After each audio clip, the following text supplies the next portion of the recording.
A church full of grace. The News Church.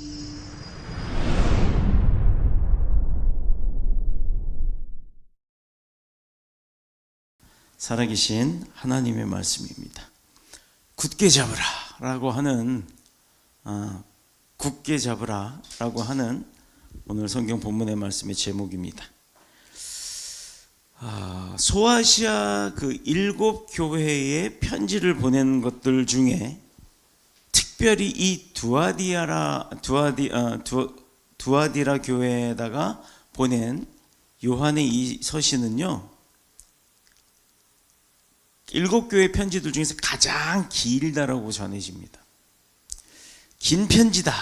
그럼 내용이 많다란 얘기죠. 저도 편지를 한번 이성에게 받은 적이 있어요. 어떤 여인에게 편지를 받았는데, 진짜 그때는 젊었을 때니까 눈이 그래도 좀 잘 보여서 깨알만한 글씨가 빽빽하게, 딱 폭도 크지도 않아. 한 손바닥만한 폭인가요? 근데 길이가 2m야. 2m의 길이의 종이를 붙이고 해서 진짜 참깨만한 깨알만한 글씨로 확 적었는데, 처음엔 기가 막힐 정도로 놀랐어요. 이렇게 긴 내용의 편지를. 근데 읽다 보니까 짜증이 나기 시작하더라고요. 글씨가 안 보여. 어떻게 그렇게 작게 썼을까? 근데 그 작게 쓴 글씨에 2m 정도 되는 그 종이에 써 있는 그 글씨의 내용들은 뭐 그냥 개인적인 거니까 얘기를 안 한다 치더라도 길게 내용이 써져 있어요. 근데 읽다 보니까 도대체 무슨 내용인지를 모르겠어. 말이 끊어지지 않고 계속 이어지니까 주어와 목적어가 뭔지를 사실은 모르겠더라 이 말입니다. 그런데 오늘 이 두아디라에 보내진 7편지 중에, 이 소아시아 7 교회 중에 두아디라 교회에 보내진 이 편지가 가장 길었다라는 그 의미가 뭘까요? 중요한 내용이었다는 얘기겠죠.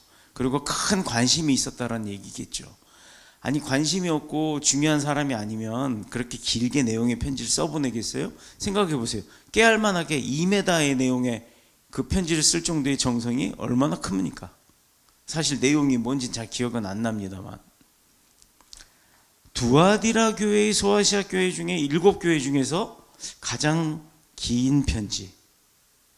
그렇다 그러면 이 편지를 쓴 사람의 마음에는 이 두아디라 교회가 굉장히 중요하고 큰 교회라는 얘기죠.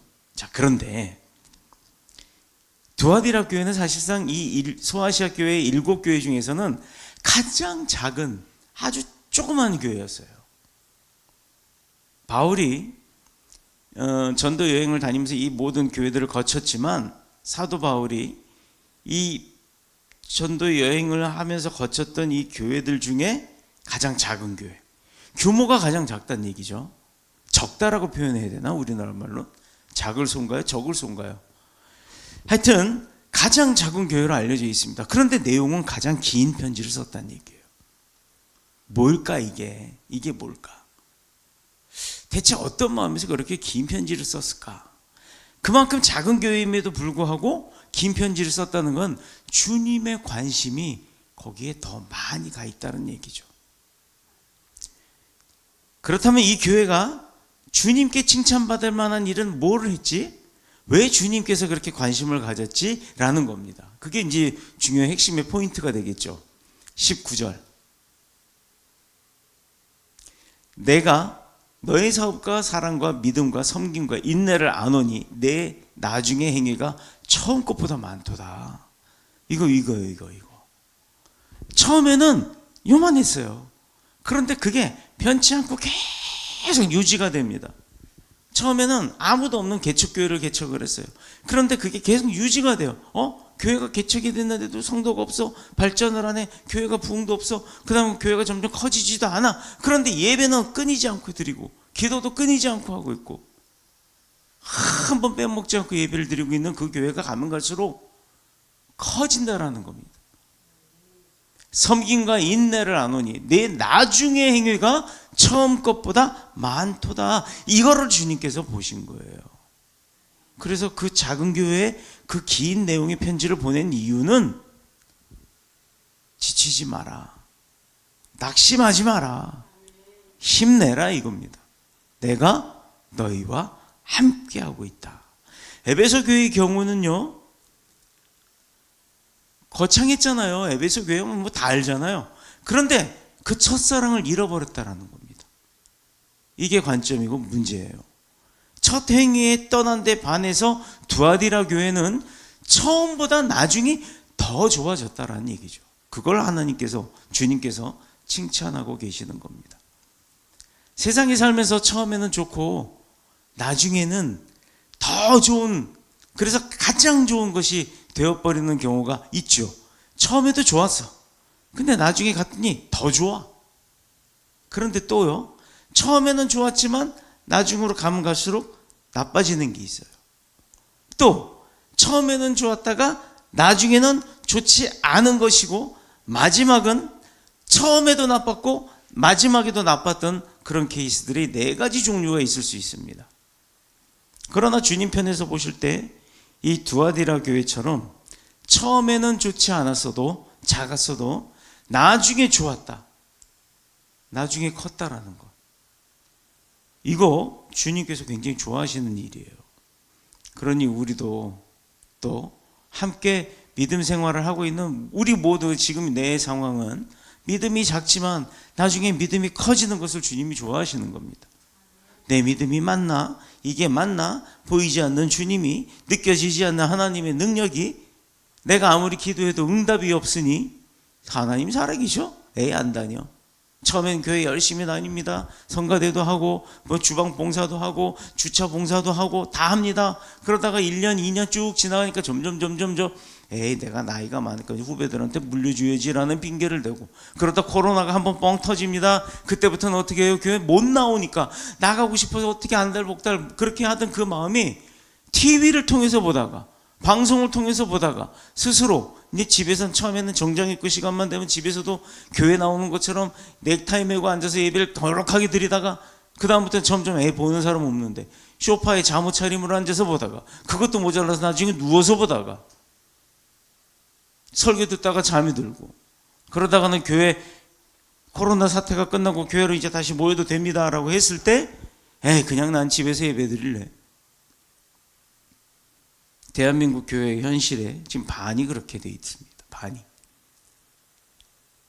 심지어는 인터넷에 넘쳐나는 그 많은 설교들을 쇼핑을 하고 다니고 내 마음에 드는 설교만 보겠다 이거예요. 아무튼 두아디라 교회는 그 교회만이 가지고 있는 좋은 장점이 있었다는 것, 그 장점이 주님의 칭찬을 받을 만한 거리였다는 것, 그것이 귀한 것입니다. 계속해서 살펴볼 건 이 교회를 향한 또 주님의 책망이 있습니다. 칭찬 플러스 책망. 자, 이것은 여자 이세벨을 용납한 부분이에요. 이 이세벨, 그래서 그를 통해서 잘못된 교훈을 받아들여서 교인들로 하여금 행음하게 하고 우상의 재물을 먹게 하였던 것입니다. 오늘날에도 우리 신앙을 왜곡시키고 위협하는 요소들이 많이 있죠. 이런 왜곡의 요소들이 접근을 하거나 접목이 되거나 또 침투를 하게 되면 모든 것이 환란이 일어나고 복잡해지게 됩니다. 바른 신학으로 하나님을 기쁘게 하시는 우리의 신앙을 바로잡아야 되는 것이죠. 자, 요한계시록을 읽으면서 왜 주님께서 이 시점에 소아시아의 교회들을 향해 칭찬과 책망의 편지를 보내셨을까? 당시 교회의 그 모습들을 보면요, 참 여러 가지 사건들이 많이 있었죠. 환란들이 있었습니다. 근데 그것을 바로 보기 위해서 우리는 왜 그런 일들이 일어났는지 그 배경을 봐야 하는 겁니다. 대한민국 정세가 요새 막 환란스럽죠. 복잡하죠. 그 사건만 보면 안 돼요. 왜 그 사건들이 일어나게 되었는지 그 배경을 볼 줄 아는 눈이 있어야 지혜로운 자입니다. 요즘 뭐 우리나라가 좌파, 우파, 극운이, 좌운이, 극운이, 극좌니 막 이렇게 나눠져 있는데, 엊그제 선거를 마치면서 뭔가 문제점들이 많이 발생을 했고, 그 문제점들로 인해서 국민의 주권을 침해받은 자들이 그 재선거를 요구하면서 지금 뭐라고 할까요? 항의를 합니다. 그건 시위가 아니에요. 국민의 법적 주권을 찾고자 하는 항의의 지금 모임들을 갖고 있습니다. 그런데 그걸 어떤 뉴스들은 시위라고 이렇게 표현을 해요. 그건 시위가 아니에요. 대한민국, 자유대한민국의 국민의 주권을 찾고자 하는 항의입니다. 항의하는 사람들 사이에 이제 정치인들이 또 뭐 좌파니 우파니 뭐 부정선거니 뭐 이런 거를 또 이렇게 얘기하는 사람들이 이제 온다고 해요. 그랬더니 그 사람들을 거부합니다. 우리는 자유롭게 국민의 주권을 찾기 위한 항의를 합니다. 좌영 우영 따지지 않고 우리는 그 주권에 대한 항의를 하는 겁니다 라고 해서 그분들과 같이 동석하지 않겠다라고 그렇게 얘기하는 부분들이 뉴스에 나오는 걸 봤어요. 왜 이렇게 환란 가운데 빠졌습니까? 책무를 책임 갖고 다하지 못한 자들 때문이죠. 또 국가의 근간인 대한민국이 어떤 나라로 세워졌는지에 대한 그 근간이 흔들리고 있기 때문에 그렇습니다. 전 윤석열 대통령은 그것 바로잡겠다고 계엄을 했었죠. 근데 그 계엄이 국민의 주권을 억압하였고 불법이다 해갖고 지금 감옥에 가 있습니다. 오늘 본문의 내용을 잘 살펴보면 누가 옳은지를 판단할 수 있게 됩니다. 사도 요한의 계시록이 기록된 이 시점은요, 주님의 몸된 교회가 지상에 탄생하고 나서 한 50년, 반세기가 지난 그 시점에 사도 요한이 꿈을 통한 계시를 받고 기록을 했습니다. 교회들은 처음에는요, 막 왕성하게 활기차고 막 왕성하게 능력을 발휘하면서 뭐 그렇게 풍성한 능력들이 있었겠지만 시간이 가면 갈수록 그 힘을 잃어요. 자, 대한민국이 1930년, 40년대에 이르러서 6.25 전쟁 이후에 1960년, 70년, 80년대까지 대한민국엔요 그런 얘기가 있어요. 교회 깃발만 꼽으면 부흥한다고. 왜? 어렵고 힘들었던 시대에 우리 어머니들의 아이 들쳐먹고 눈이 그렇게 오는 진흙땅길을 걸어와도 땅땅 얼어붙어있는 얼음판길을 걸어다니면서도 교회에 와서 무릎 꿇고 그 찬 마룻바닥에 무릎 꿇고 하나님 앞에 눈물로 기도했어요. 내 자녀들 잘 되게 해달라고. 그 기도 덕에 그 자녀들이 잘 성장을 했습니다. 그런데 성장을 해서는 노인들 보고 뭐라고요? 틀딱?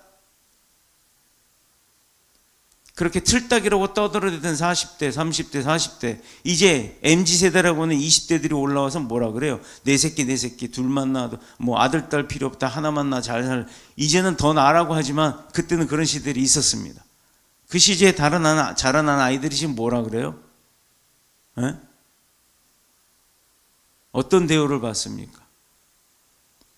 목숨을 걸고 세우는 자유 대한민국에 또 우리 부모 세대들이 그렇게 헌신하고 노력하고 사우디에 가서 외국에 나가서 월남전에 가서 돈 벌어갖고 우리나라 경제 발전 일으키고 났더니 이제 배 따수고 등 두드리니까 뭐라 그래요? 그렇게 수고하고 애썼던 우리 부모 세대들을 향해 틀딱들이라고 입닥치라고? 요즘 젊은 세대들 똑바로 알고 자라야 돼요. 또 그렇게 배 따수고 배부르고 등 따수니까 뭐라 그래요? 교회 안 나가고 기도 안 하고. 지금 소아식 교회들 모습하고 똑같지 않습니까? 처음 가졌던 그 신앙의 열정들 그리고 확신들이 점점 희미해져 가는 거예요. 예배 못 나와서 초창기에는 왜 우리 예배 못 나가게 하느냐 막 이러고 막 항의하던 사람들이 소파에서 앉아서 TV로 예배 드리기 시작하더니 지금은 안 나온 사람들이 태반이잖아. 그러고도 믿음의 사람이에요. 본인의 믿음이 거기까지인 겁니다. 또한 당시의 소아시아 교회들에게 주어졌던 상황이 정말 심각했었다라는 겁니다. 방치해두니까 그렇게 되는 거예요. 지금도 방치해두면 그렇게 될 거예요. 헬라 세계가 로마의 황제 숭배에 빠지기 시작하면서 교회들이 신앙적으로 핍박을 받았던 시대가 있었습니다. 당시 유대인들만은 그 황제 숭배에서 자유로웠대요. 왜냐? 그만큼 그 유대인들이 유일신앙에 뭐라 그럴까? 목숨을 걸었기 때문이죠. 처음에는 이 교회들도 유대교회의 그 한 분파인 것처럼 생각을 해서 황제 숭배로 인한 박해가 없었어요. 소아시아 7교회들도 유대교회인 줄 알고, 나중에 그렇지 않다는 사실을 알게 되자 로마가 그 교회가 황제 숭배의 강요에 이제부터 로마가 막 그 핍박을 하기 시작하죠. 시달림을 받았다는 얘기예요. 자, 이런 요인으로 인해서 주님은 헬라 세계에 있었던 그 교회들에게 칭찬, 그리고 위로, 그리고 책망, 이런 것들을, 교훈들을 주신 겁니다.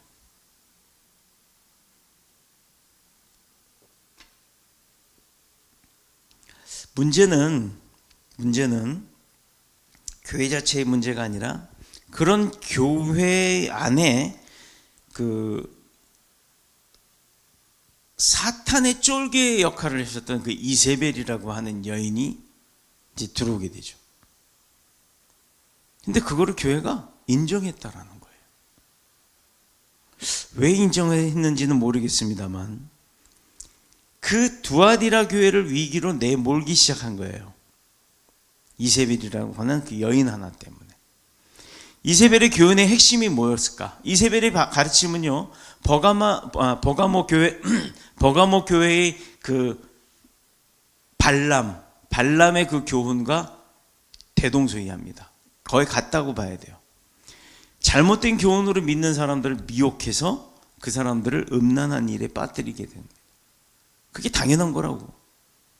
예를 들어서 우리가 보세요. 하나님께서 우리의 태초에 우리를 만드시고 창조하신 이후에 남자와 여자를 만드셨고 부부가 돼서 합하게 하셨고 그리고 생육하고 번성하라고 하셨어요. 근데 요거를 교묘하게 이용을 하는 겁니다.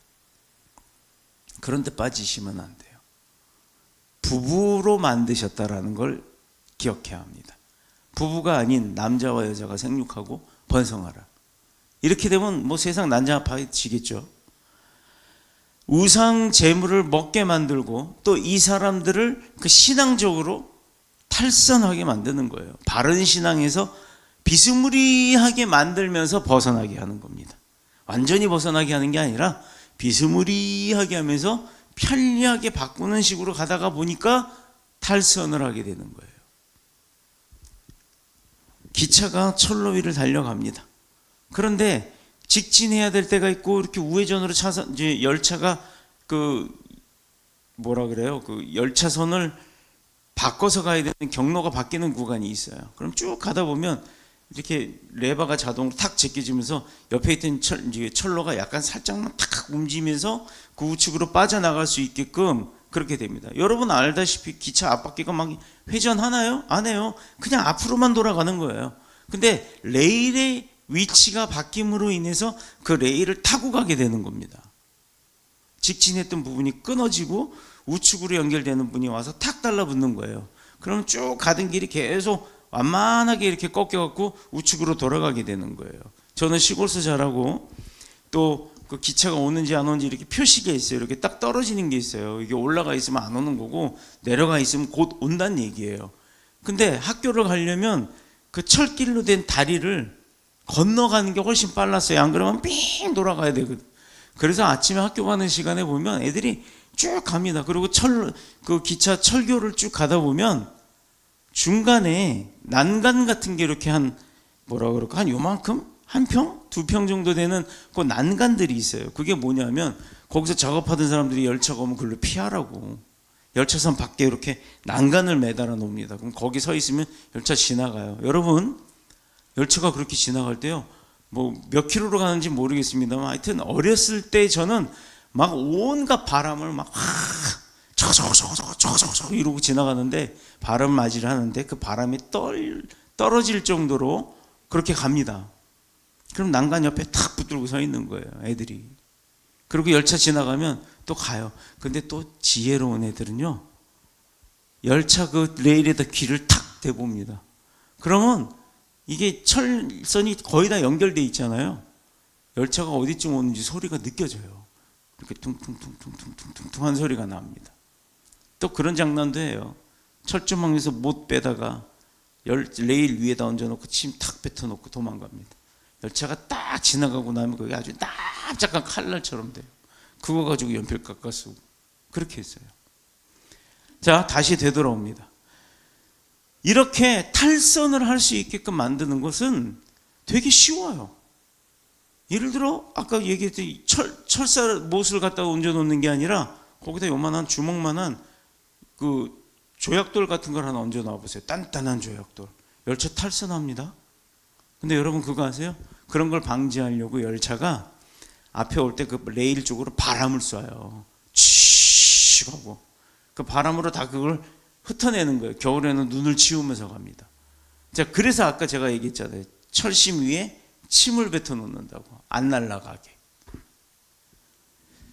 야, 그런데 우리가 21세기를 살면서 그 육중한 열차도 돌멩이 하나 때문에 탈선을 하게 만드는데 우리같이 신앙이 나약하고 육체를 지니고 사는 죄성을 갖고 사는 우리들이 그런 조그마한 편리함을 통한 탈선의 유혹은 이길 수 있겠냐 이 말이에요.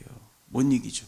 그래서 두아디라 교회가 이세벨을 통해 그렇게 탈선을 하게 됩니다. 당시 헬라 지역에 그때는 거기는 신앙도 좋았지만 우상도 많았어요. 특히 각 지역마다 각자의 직업에 따른 그 뭐라 그럴까, 요즘으로 말하면 노조?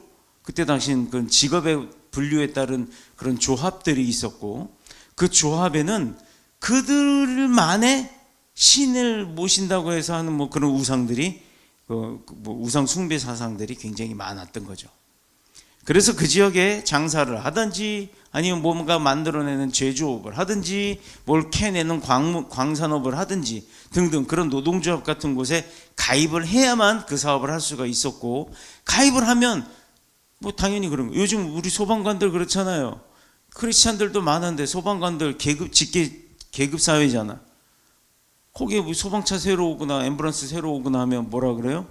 그 차들에다가 놓고 그 명태에다가 실 감아 놓고 막걸리 뿌려가면서 고사 지내잖아요. 돼지 머리 잘라놓고. 응? 반드시 그 노동조합 같은 곳에 가입을 해야만 했었던 그때의 상황이 있었어요. 자, 이 두아디라 지역은 7교회 가운데서도 가장 적은 도시라 그랬잖아요. 작은 도시.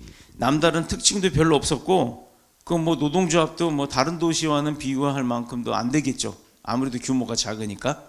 그런데 그 작음에도 불구하고 굉장히 그 영향력은 강했다라는 겁니다. 누가?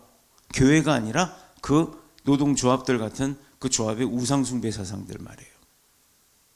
신기하죠? 우리도 보면 이단들은 부자잖아. 응?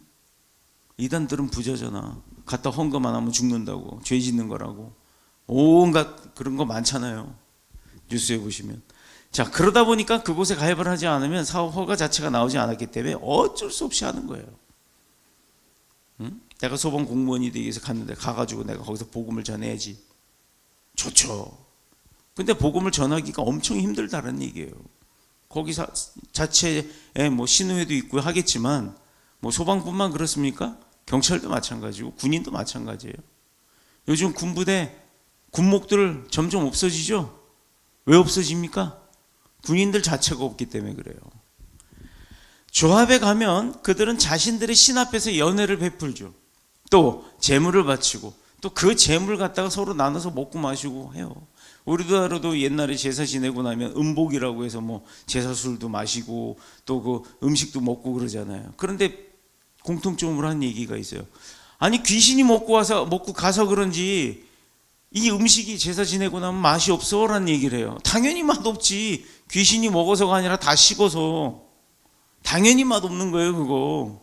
몇 시간을 앉아갖고 뭐 절하고 뭐고 거기다가 또 향 냄새 다 그 향 피워갖고 향 냄새 다 거기 묻으니 그게 뭔 맛이 있겠어.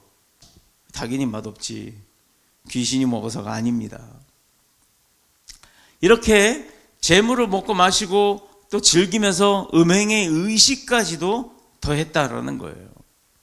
다시 말해서 당시의 두아디라 교회의 그리스도인들에게는 우상의 제물을 먹느냐 안 먹느냐 이런 간단한 문제가 아니었다라는 겁니다. 생계가 달려 있었던 거예요.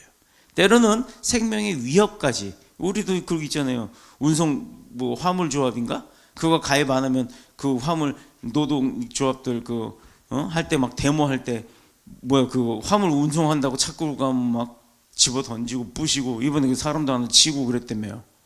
그런 거 똑같은 일이 지금도 있다는 얘기예요. 지금도. 이게 성경의 얘기가 남의 얘기가 아니라 우리 얘기라니까. 근데 아직까지도 그걸 모르고 남의 얘기인 줄만 알고 있어요. 이스라엘 이야기 아닙니까? 아이고 참만해. 성경 봐봐. 보지도 않고 뭔 안 적게. 성경 읽어보면 이게 바로 내 얘기고 네 얘기고 우리 얘기예요.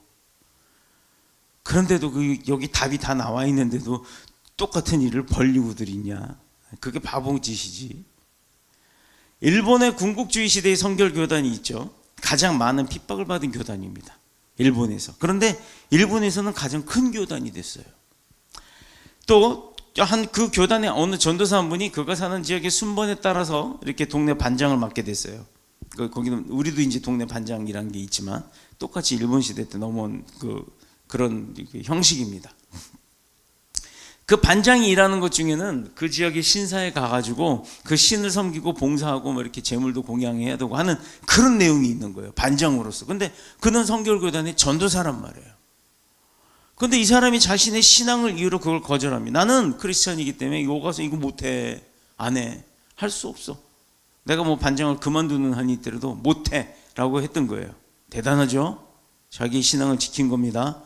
그 이후로 이 사람은 말로 다 할 수 없는 어려운 상황에 빠지죠. 그 동네에서 안 살 수는 없으니까. 이게 우리가 세상 속에 사는 모습인 거예요.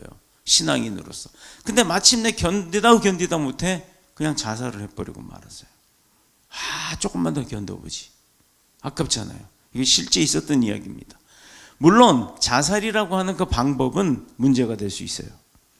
아무튼 자신의 신앙 양심에 위배되는 것을 내 생명을 걸고 지켰던 거예요. 생명을 걸고 신앙은 지켰지만 자살의 잘못된 방법을 선택한 거예요. 그때 맞은 상처로 평생의 청각장애로 시달려야 할 정도로 얼마나 괴로웠겠습니까?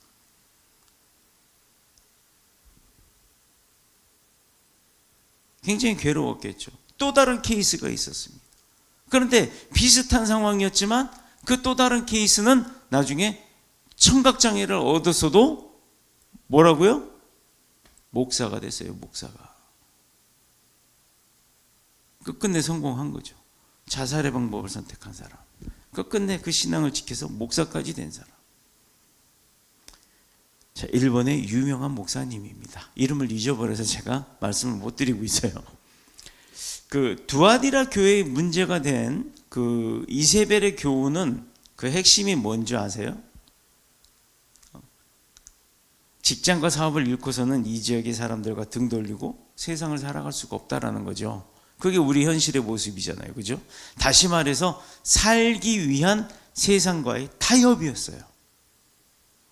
이게 얼마나 근사해요. 이렇게만 들으면. 신앙 속에서도 내가 세상에 묻혀 살고 세상에 내가 전도도 해야 되고 하다 보니까 어떤 점에서는 내가 내 신앙을 지키는 선 안에서는 타협할 수 있지. 이런 생각하시는 분들이 있잖아. 있습니다. 아닌 것처럼 눈 반짝반짝하게 그렇게 뜨고 있는 게 아니라 그런 사람들이 있어요. 있다고요. 회사 나가서 나 크리스찬이니까 회식 때 나 술 안 먹어요. 이거 당당하게 말 못한 사람 많죠. 또 그걸 그럴 수 있지. 인정하는 거. 이게 바로 이세벨의 교훈이에요. 그러므로 교인이라고 하여도 우상제물을 먹는 것 문제 안 돼. 괜찮아. 어차피 우리가 세상으로 나가야 될 거 아니야. 세상 사람들하고 어울려야지. 어울리는 것까진 좋다 이거야. 근데 어울리는 게 이렇게 어울리고 이렇게 어울리고 막 이렇게 어울리고 이게 문제라는 겁니다. 신앙생활을 잘하고 살아남기 위해서 우상제사에 참여하고 그 앞에서 먹고 마시고 즐기고 그렇게 해도 그거는 죄가 안 돼 라고 하는 부분들이에요. 자, 여러분, 대한예수교 장로교가 왜 분리가 됐는지 아세요? 일제시대 때 신사참배를 하냐 안 하느냐. 어떤 쪽은 신사참배를 하는 게 이게 정치적인 거지 우리가 신앙 때문에 하는 거 아니지 않느냐. 그러니까 해도 된다. 아니면 또 한쪽은 안 된다. 죽으면 죽었지. 이렇게 절하는 거 그거는 내가 하나님을 배신하는 거야. 난 못해 라고 해서 그 뜻을 나눈 사람들이 장로교에서 이렇게 나눠진 거예요. 합동 통합. 거꾸로 얘기했다. 통합 합동. 오늘날 우리 가운데서도요 이렇게 생각을 가지고 이런 생각을 가지고 신앙생활을 하는 사람들이 있다라는 거예요. 많습니다. 많아요. 근데 여기서 정체성을 잘 잡아주지 못하니까 교회가 그런 걸 못하니까 문제가 생기죠. 사실 오늘 우리가 이런 형편에 있다고 가정한다 했을 때 그럼 우리는 그럼 어떤 결단을 내려야 되냐. 제가 늘 하는 말이 있잖아요. 내가 이랬을 때 주님께서 기뻐하실까 안 하실까 이거 생각해 보면 돼요. 내가 저 친구 녀석을 복음을 전해야 되는데 지금 술자리에 나오라 그러는데 가서 술 마시면서 술 한 잔 걸치면서 기분 좋을 때 내가 복음을 전해야지. 뭐가 맞아요?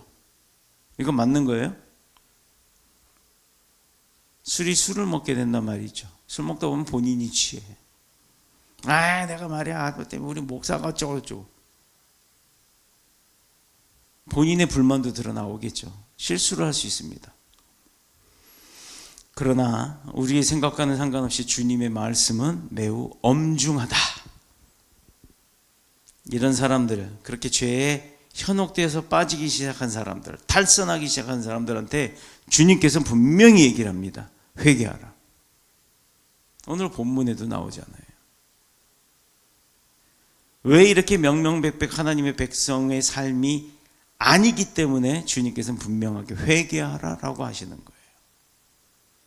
그래도 넌 내 자식이니까 회개하면 용서해 주시겠다는 거예요. 그 회개 안 하고 아직도 누워서 팔 비고 옆으로 누워서 아멘. 아멘은 잘해. 놀랬죠? 깜짝 놀랬죠? 보이는 줄 알고. 보여요. 20절의 말씀을 저는 이제 성경을 볼 때 이제 일본어 성경을 좀 봅니다. 일본어 성경으로 보면 뭐라고 되어 있냐면 이 두아디라 교회가 여자 이세벨에 관해서 지나치게 관대했다. 그리고 관용을 베풀었다라고 이렇게 기록이 되어 있어요. 그녀의 가르침이 얼마나 무서운 결과를 만들어내는 줄 미처 몰랐다는 얘기죠. 오늘 말씀의 핵심입니다. 23절. 모든 교회가 나는 사람의 뜻과 마음을 살피는 자인 줄 알지라.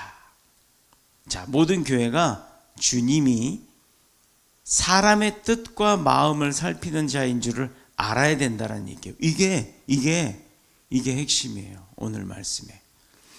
우리는 하나님께서 사람을 볼 수 없는 것을 보시면 사람이 볼 수 없는 것을 보시고 또 사람이 판단할 수 없는 것도 판단하시는 분이 주님이에요. 알죠? 아는 사실이에요. 사람들이 쉽게 넘어가고 속는 것을 주님은 간과하는 분이 아닙니다. 예의주시하는 분이라는 거예요. 잘 지켜보고 계시다는 거예요. 그러면 기왕이면 주님 좀 막아주시면 좋죠. 막아주시면 좋죠. 여기까지 답 나오면 우린 참 편할 거야. 왜 안 막아주시고 그냥 지켜보시는 줄 아세요? 우리가 그럴 때 주님한테 의뢰를 해야 되는 거예요. 하나님, 나 이거 계약해야 돼요, 말아야 돼요. 기도 안 하고 하니까 사기당하는 거예요. 겉으로는 이런저런 변명을 늘어놓지만 사업하는 사람들 교회 나와서 주일날 예배한다고 막 하지만 바빠서요. 주님, 내가 요거 좀 계약해놓고 나서 돈 많이 벌어서 헌금해가지고 뭐하고 선교하고 할게요. 이건 변명입니다. 그거 하기 전에 그 사업을 하는 것조차도, 그 사업에 계약을 맺는 것조차도 주님 먼저 나와서 주님 앞에 기도하고 주님이 주시는 지혜로 나가야지. 하지 말라면 하지 말아야 되는 거고, 기도에 응답이 없어서 기도하는데 그 약속 시간 놓쳐서 사업을 못한다 하더라도 기도의 응답을 받고 나가야죠. 그래서 간과하지 않고 계속 지켜보신다는 거예요. 이래서 사람은 속아 넘어가도 하나님은 속지 않는다는 겁니다. 그런 분한테 의뢰도 안 하고 사업을 해요. 바울의 경우는 우상 제물을 먹고 먹지 않는 것은 아무런 문제가 되지 않는다고 했어요. 뭐 제물을 먹느냐 안 먹느냐 그 문제 없다는 얘기예요. 술 먹느냐 안 먹느냐 문제 없다는 얘기예요. 바울이 그렇게 얘기를 했어요. 우상 자체는 신이 아니기 때문에, 아무것도 아니기 때문에 우상에게 바친 그 제물이 무슨 의미가 있겠냐라고 얘기를 합니다. 여러분, 이것도 맞는 것 같죠? 맞아요, 틀려요? 여러분 생각은 어때요? 자, 그러나 바울의 그 다음 행동을 보면 알아요. 그렇게 바울은 이야기를 했습니다만 정작 바울은 그 우상에게 바쳐졌던 제물은 먹지 않았다라는 사실이에요. 우리가 그걸 봐야지. 믿음이 약한 사람들이 그것을 보고 시험에 빠질까 염려했기 때문이에요. 우리 그런 얘기를 많이 해요. 소주집 가서 친구들하고 모여 앉았는데 친구들 소주 먹고 있을 때 나는 사이다 따라갖고 소주잔에 먹고 있으면 사람들 보면 그게 사이다인지 소주인지 알 게 뭐야. 그거 목사가 거기 앉아서 소주 먹고 있다고 소문 나면 어떻게 이렇게 생각할 수 있어요. 바로 그런 부분들입니다. 똑같이 비유가 되겠죠. 믿음이 약한 사람들이 그것을 보고 시험에 빠질까 염려했기 때문인 거예요. 믿음이 약한 사람들 보면 시험이 들죠. 저에게도 성도들 중에 어떤 사람들이 목사님 식사 좀 해요 해갖고 갔어요. 근데 그 가게 주인을 전도하기 위한 목적이었습니다. 거기에 모임이 있어서 갔는데 그 가게가 뭔지 아세요? 포차예요, 포차. 막걸리 파는 집. 거기 쫙 둘러앉아서 자기들은 목사 초대해놓고 목사 앞에서 막걸리 따라서 마시고 있어.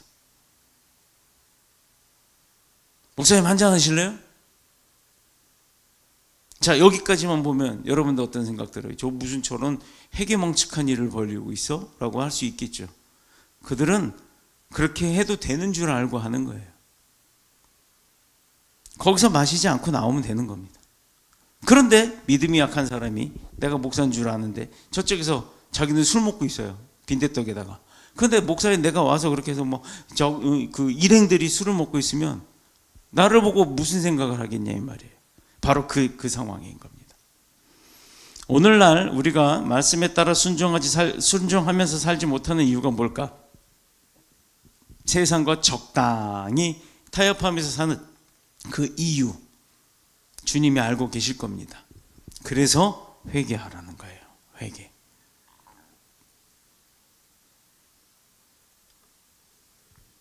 그런데 참으로 놀랍고 감사한 일이 있죠. 자, 또 본문에 나올 건데 이 교회 가운데는 여전히 여자 이세벨의 그 교훈에 빠지지 않고 끝까지 자기 자신의 신앙을 꽉 잡고 지키는 사람이 있었어요. 이 정절을 끝까지 지키는 사람들이 다수가 있었다는 얘기입니다. 우리가 지난주에 설교에서 소돔성 이야기를 했죠. 의인 50에서 10명, 10명도 안 돼서 결국은 불심판을 받았습니다만 그야말로 오늘 아합의 임금 시대의 열왕기상 그 19장 내용입니다. 18절 무릎을 바알에게 꿇지 아니하고 다 그 입을 바알에게 맞추지 아니한 사람들이 있었어요. 몇 명인지 퀴즈. 몇 명? 럭키 세븐 곱하기 7,000명이나 됐습니다. 이 작은 교회 가운데 이세벨의 교훈에 빠지지 않은 신앙을 굳게 잡은 그 사람들이 다수가 있었어요. 몇 명이라고는 기록 안 돼 있습니다. 세상에, 그러니까 다수라는 얘기는 한두 사람이 아니란 얘기죠. 작은 교회였지만 그 교회의 대다수가 그랬다는 얘기예요. 이 작은 교회에 다수가 있었던 사실, 이거 잊지 마시길 바랍니다. 그 다수에 들어가야 돼요, 우리가. 세상의 변화에 따라서 뭐 카멜레온처럼 막 변할 수는 있습니다. 현재 상황에 따라서 여기 붙었다 저기 붙었다, 이 정권에 붙었다 저 정권에 붙었다가 뭐 이 당에 갔다가 저 당에 갔다가, 이런 사람들 뽑아주는 사람 대체 뭐야? 왜 그런 사람들을 뽑아줘? 참 세상과 타협을 잘하는 사람들 같아요. 세상에선 잘 살 수 있을지언정 믿음의 세계에서는 꼭 못 사는 거예요. 그거. 그렇게 살면 안 되죠. 극으로 넘어가도 안 되겠지만, 극과 극으로 가도 안 되겠지만, 여기도 붙었다, 저기도 붙었다. 그 있잖아요. 술에 물 탄 듯, 물에 술 탄 듯. 그게 물이야, 술이야. 세상의 변화에 따라 그 카멜론처럼 변환하는 신자들이 교회 안에 있는가 하면, 변치 않고 또 목숨까지 내놓을 정도로 그 희생을 두려워하지 않으면서 그 신앙을 지키려고 하는 사람들도 많다라는 얘기입니다. 여러분은 어디에 갈게? 어느 쪽에 쓰고 싶어요? 전자, 후자, 카멜레온, 목숨. 어떤 거? 어떤 게 좋겠어요? 고민되죠? 고민할 필요 없어요. 목숨 내놓더라도 신앙은 지켜야 되는 겁니다. 그래서 주님은 이런 사람들에게 의미심장한 말씀을 오늘 본문 25절을 통해서 주십니다. 노란색으로 칠해놨어요. 제목, 내가 올 때까지 뭐 해라? 굳게 잡으라. 뭐를? 너희에게 있는 것. 이거 카멜레온 잡으라고요? 카멜레온 꼬리 잡아봤자 뚝 끊어져. 카멜레온 잡으라는 게 아니라 목숨을 내놓을 정도의 신앙을 굳게 잡고 있어라. 언제까지? 주님 모실 때까지. 그게 나 죽고 난 사후에도 상관이 없어요. 우린 부활하니까. 부활했더니, 주님 오셔서 부활했더니 심판받아갖고 지옥 갈 거예요? 부활 딱 했더니 벌써 우리는 주님 앞에, 주님 믿는 사람이야. 그러니까 다 이미 천국 백성이잖아. 단지 회개했냐 안 했냐의 차이지. 얼른 회개하시기 바랍니다. 그래서 이런 성도들에게 주님이 약속을 몇 가지 하셨는데 그것만 하고 이제 마치겠습니다. 첫째, 이렇게 주님이 오실 때까지 그 신앙을 굳게 잡고 있는 자에겐 뭐를 약속하셨다? 첫 번째, 만국을 다스리는 권세를 주시겠다. 자, 보세요. 26절. 내 일을 지키는 그에게 만국을 다스리는 권세를 주리니. 주님이 재림하실 때 이 권세를 함께 누리며 악의 모든 세력에 대한 완벽한 승리를 하게 할 거라는 약속을 주신 겁니다. 두 번째, 새벽별을 주시겠다. 새벽별을 주시겠다. 믿음의 싸움에서 마지막까지 인내함으로 승리를 거둔 성도들에게 그 승리의 대가로 새벽별이 누구예요? 예수 그리스도 아닙니까? 예수 그리스도 자신을 주시겠다는 거예요. 나와 함께 하겠다는 거예요. 아우, 지금 대통령 하나만 지나가도 그 앞에 가가지고 악수 한번 하고 옆에 가서 서서 사진 한 장 딱 이러고 찍으면 그거 이따만하게 만들어서 지 사무실 벽에다가 갖다 붙여놓잖아. 3, 4년, 5년만 지나면 없어질 사람인데. 그런데 예수님을 나한테 주시겠다고 약속해. 새벽별 주신다고 약속한 게 두 번째. 자, 그건 곧 그분의 승리를 이야기하는 거죠.